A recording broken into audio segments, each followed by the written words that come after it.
When you see someone who's accomplished something great in life, who's become a mountain of a man, of a woman, they didn't do it by just appearing overnight.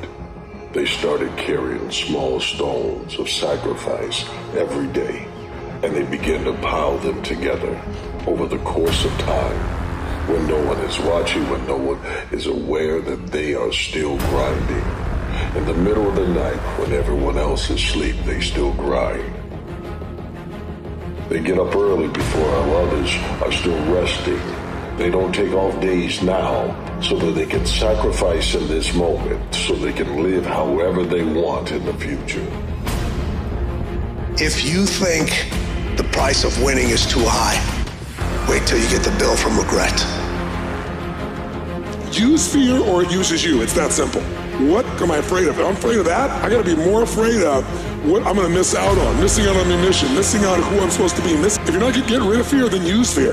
So you gotta say, okay, what's the price if I just stay doing this? What's the price? Turn fear on itself. I'm gonna sit myself in my rocking chair. I'm 85 years old. I'm looking back on my life, and I say, I didn't do this, or I did. We all fail. It's okay. What is not okay is that when you fail, you stay down. And winners will fail and get up. Fail and get up. You always get up. That is a winner. We all have limitations.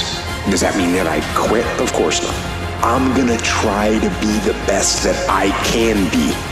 The strongest, the fastest, the smartest. That's what I'm gonna go for. It is possible. How close can I get to that greatness? My glory happens in the darkness of the early morning, in solitude, alone. One thing about being in dark places, if you have the courage to stay in them long enough, your eyes will start to adjust to the darkness. Your body and mind will always adjust to more suffering, to more pain. If you want to push harder, know this. Your mind quits way before your body does. So you have to be willing to go way into that darkness and find more of yourself. Stay hard.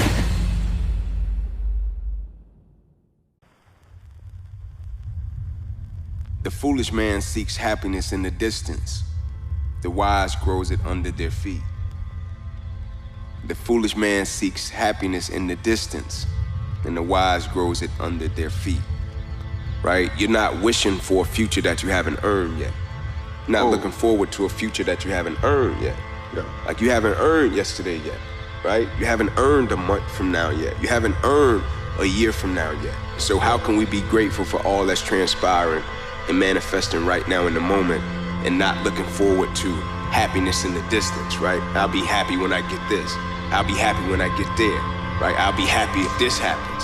Like, why you can't be happy right now? Right now. Even if you feel as if it's not enough, even if you feel as if you don't appreciate all the way what you got, the resources, the situation, the circumstances, why can't you be happy and grateful for what you got now? Faithful over a few, rule over many. That's being grateful for where we are right now, happy for where we are right now, and not wishing for it in the distance that may never come. Today, I'm not who I think I am. I'm not who you think I am. I am what I think you think I am. Truth is more powerful than deceit by a large margin. And I think love is more powerful than hate by a large margin. I don't mean naive love, and I'm not naive about people. But I think it is possible for us to rise above the resentment of our suffering and to wish the best for all things. And I think we can participate in that. And you do that by extending your hand to your enemy to the degree you're capable of doing that. And then truth, well, that's the handmaiden of love. And that's something everyone can practice at every moment if they desire that. And that's an adventure. You see, they take the small stones and they carry them away and they place them in position. That doesn't mean that some of the stones won't be washed away, pushed away by broken situations, relationships, divorces, bankruptcy. They may have setbacks, but they become a mountain because they don't quit. Even those small stones, those rocks, those things that happen in life that roll out of position can be an anchor or a foundation for you to continue to build on because you learn from them. you? How many times do you see someone and you go, I wish I had that. I wish I looked like that. I wish that was happening to me. We live in this wishing, worrying world and we compare ourselves. And when we compare ourselves, we can't connect to someone because if we always want what they have, how can we be friends with them? Own your day. Your days are your life in miniature. As you live each day, so you craft the rest of your life. And the days slip into weeks, the weeks become months, the months become years. Before you know it, you've lived a legendary life because all you did was dial into gorgeous, brilliant, productive, creative, loving, healthy, soulful days. Develop a vision and take on some responsibility and understand that they have a vital role to play in the world, that the lack of their best hurts everything. And I think that's true. The thing is that there's very many people who have not heard an encouraging word in their life. And it takes so little to encourage them that it's rather tragic. It's very important as you hold on to that dream. There are moments when you're going to doubt yourself. There are rough times are going to come, but they have not come to stay.